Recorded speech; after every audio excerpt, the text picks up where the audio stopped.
here we are. So you guys know over the last 15 weeks, this prep has been dedicated towards redemption. And what you guys might not know, this prep has been dedicated towards me finding that love and passion back for the sport that I felt like I lost last season. I am so thankful for the way the last season went. Those losses truly allowed me to evolve as a bodybuilder, as a man, as a husband, as a friend. It gives me an opportunity to take a step back and look at my life in a different perspective. All of the different important things in my life at a different perspective. I love this sport. I wouldn't be the man I am if it weren't for these lessons that I've learned in these sports, the relationships that I've made through these sports, the businesses that I've been able to create because of the passion that I have for stepping on stage. I'm going to do everything in my power to not close off to the world, be vulnerable and honest with you guys, and to simply, like I said, find that passion, drive, love, not allow the pressure of the moment to cripple me. So 15 weeks dieting, 15 weeks of not missing a cardio session, training, meal, been on top of my sleep, recovery, and simply being a happier man throughout the entire processes compared to previous preps. I feel ready. I am ready.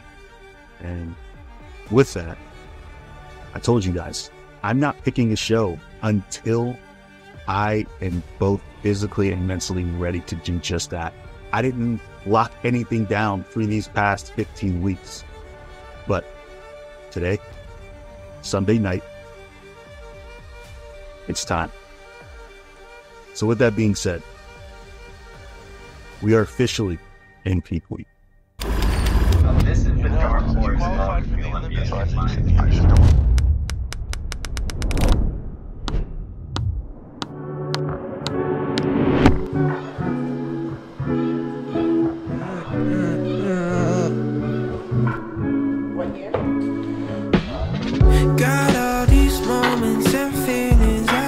What arm would you like for me to use? Left. Okay. So can you like explain this? Because I've never seen any service like this before. Okay, so basically we are a mobile phlebotomy service. We come to your home for your convenience. We draw your blood, we do urine collection, stool collection, any order that your doctor have, and then we'll drop it off to the laboratory. But in your case, we're sending it to biotech. Okay. That's insane. Like, I think that's one of the biggest reasons it was always hard for me to schedule my blood work. I feel like only drop-in appointments were available, and then nobody wants to go in and wait for and sit all day long just in a laboratory. And especially for us bodybuilders, and probably most others, but like we have to go in fasted, right? Like you can't drink really much or eat anything, and then again, everybody just ends up putting it on the back burner for their convenience, rather than you guys kind of fixing that convenience issue. That's really cool. You okay? Yeah. Have you ever had someone like faint on you? Yes, a bodybuilder. Really? Yes. The first person ever fainted on me, it was actually a bodybuilder. And I'm like, is you serious? Oh my God. They must have been in the men's physique division. Do you actually not like needles? I don't like when I see it. Like I can do it in my butt, no problem. I just can't see it. Honestly, it's the blood. Most men don't care for needles. It don't matter if you're a bodybuilder or not. Yeah, I mean, It's most men. dude, Megan faints. Like, I couldn't go with her one day to, cause she was doing the vid shot. I got a call from her and the doctor who was like there that she fainted. I'm just sitting here like, but it's every time, bro. It's not like a one-off time. It's like every time she goes, like she's there for an extended period of time because she can't leave yet to drive home because she faints. It's a mind thing. So usually I try to just talk to you to keep your mind going. A lot of people are nervous, especially bodybuilders, are nervous to go to doctors because they feel like they don't understand it. Okay. Right? Or the doctors won't understand them and their choices. Okay. And the reason why I wanted to ask you that was, like, is there, I don't want to say advice, but like, what would you say to like the bodybuilders who might be a little nervous to get their blood work done because of the feeling of being ostracized by the medical community? I don't know. It's your life. Yeah. You do what you need to do for yourself. What's make you comfortable. You know, if you're a bodybuilder, so you do a lot of things different from regular, ordinary people. Exactly. And I think and that's you eat different things. So that's why I feel like the doctor. That's why I feel like they would. I know me in the beginning. Like that's why I never felt comfortable going to a doctor because like I always thought that they were going to look at me sideways. You know, for that and be like, well, the reason you are this way is because of this. You know what I mean? Like, and that was always like my nervous thing. But that's why I'm an advocate now so much heavily of making sure that you're doing your routine checks because regardless of you making that decision, right? It's like being a marathon runner. It's like you made a decision to run. You're likely at some point going to get knee issues. yes, It's not as simple as don't run anymore. It's how can we combat that? You know what I mean? and solve them issues. Exactly.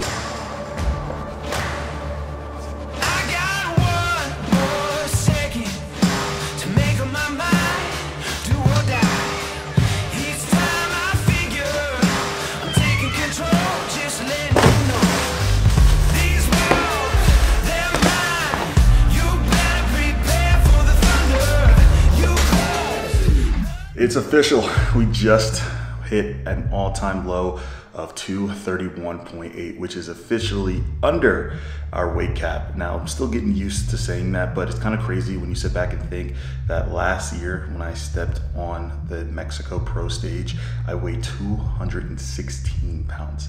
216, and I'm currently weighing 231.8, significantly tighter, fuller, and just a lot more pop to the physique. We took a lot of the data that we learned from last season, a lot of the mistakes that we made from last season, and made sure that we didn't do that this time. Again, this was the least cardio I've ever done in this prep.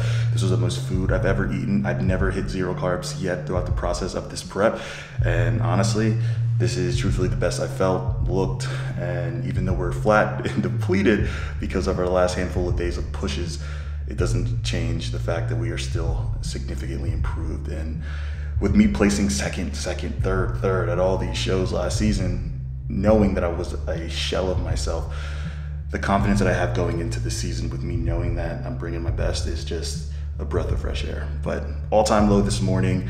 Currently sent the check-ins off to the coach, so waiting for our game plan for the day. But it's kind of crazy to think that yesterday was also a non-training day and we're still hitting lows, baby. Body's working efficiently. All right, so we're gonna wait for the game plan, make meal 1, and then spend some time with the wife because again, we're getting to that point in prep, and this is typically when I close myself off, so I have to make added like time or force myself to not be so closed off and be present.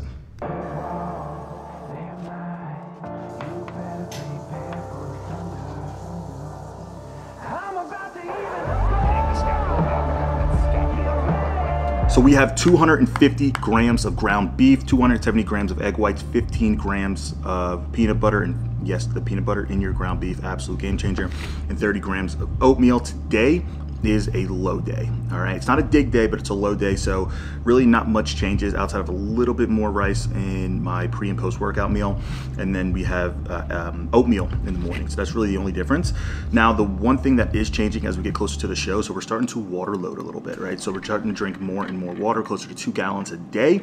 So when we do start to taper water back closer to the show, that's when your body's gonna be a little bit more sensitive to excrete the water, so we can kind of really see and kind of like overload the body with water now to have it secrete as you go closer and closer to the actual day you step on stage.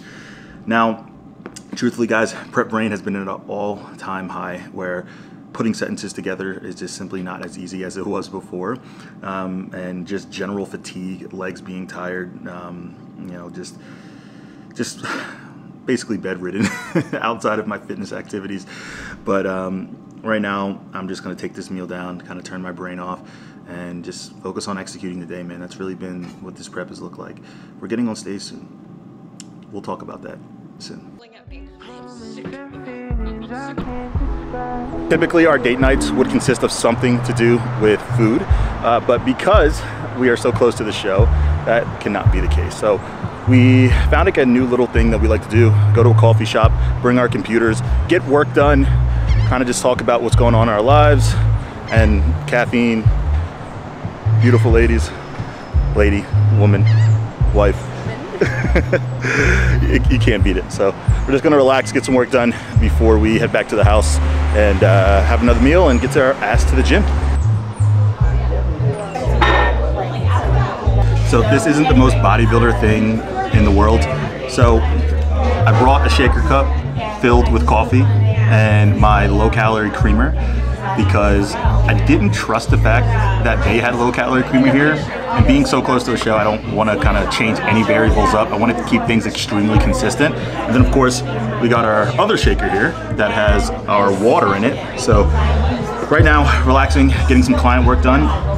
Guys, I'm supposed to be here. I know a lot of you guys probably think I am at Junior USA's, but you know, there was a lot that went down. We made it to the airport. Our flights got canceled multiple times. And at the end of the day, even though we booked our Airbnb, our flights, I paid for Johnny's flights, everything, at the end of the day, I had to make a decision that was to focus on myself and not have that added stress and trying to book a flight the next day and then have to fly out of Orlando because there's no flights in Tampa, and that is like a 2-hour drive.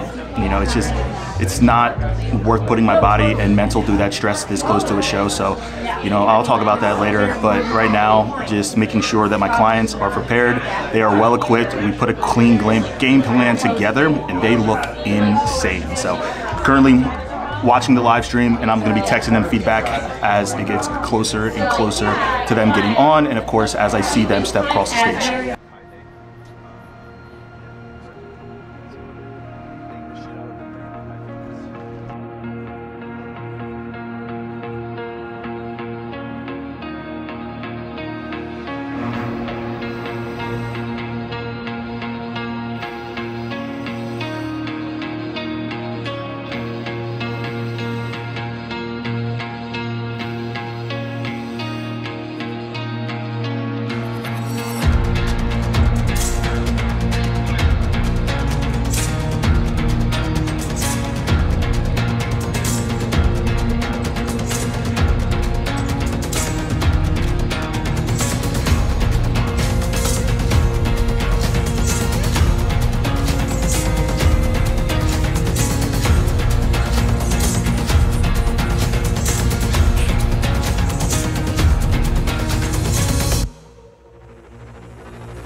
You know what's funny about bodybuilding?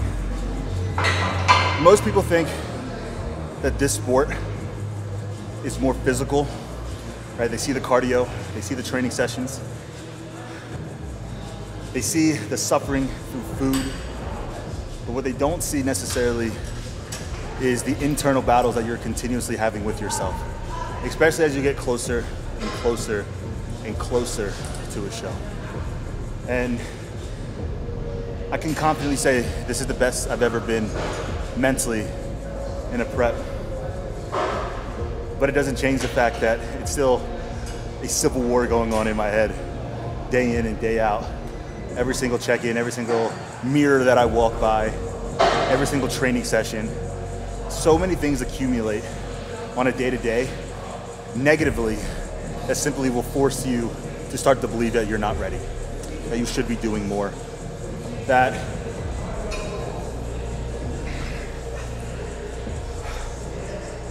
the sport is crazy, man. I say it often, but 99% of the time it's you feeling like you look like shit and not ready, and 1% feeling and seeing the vision. And it's not easy. And I've been in the sport for a while now. You know, so I've been through the trials and tribulations, and as you become more of a veteran, you start to understand these things are common, you know, but it's crazy to think that it still happens. You know, it's not easy. Like, bodybuilding isn't for everybody. And again, it's not necessarily the physical of the reason why it's not for many people, it's this. You They can't get out of this. They live in here. And whether you're at the top in the world or an amateur trying to climb the ranks, it's continuous. The only difference is you kind of learn how to mask it and handle it differently as you go through it more and more. This season is a lot of pressure. I'm not gonna lie. Last season, I was a shell of myself. After making it to the Olympia in 22 and then falling short so many times last season, it put me in a dark place. And I'll be honest, man, I've been trying to crawl out of that dark place ever since.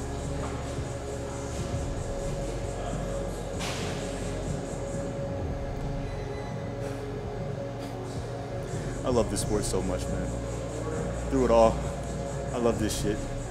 It teaches you so much about who you are as a man, or as an athlete in general, not gender specific.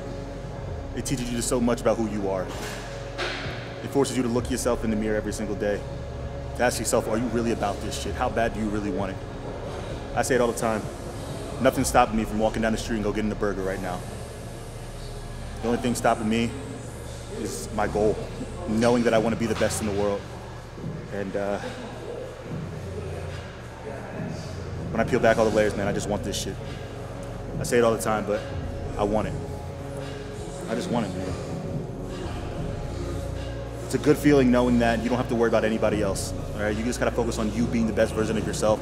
And if that's the case, I know I can stand on stage and be competitive with anybody. That also adds a layer of pressure because I have to nail it, and I'm known as the guy with potential and who has never nailed it.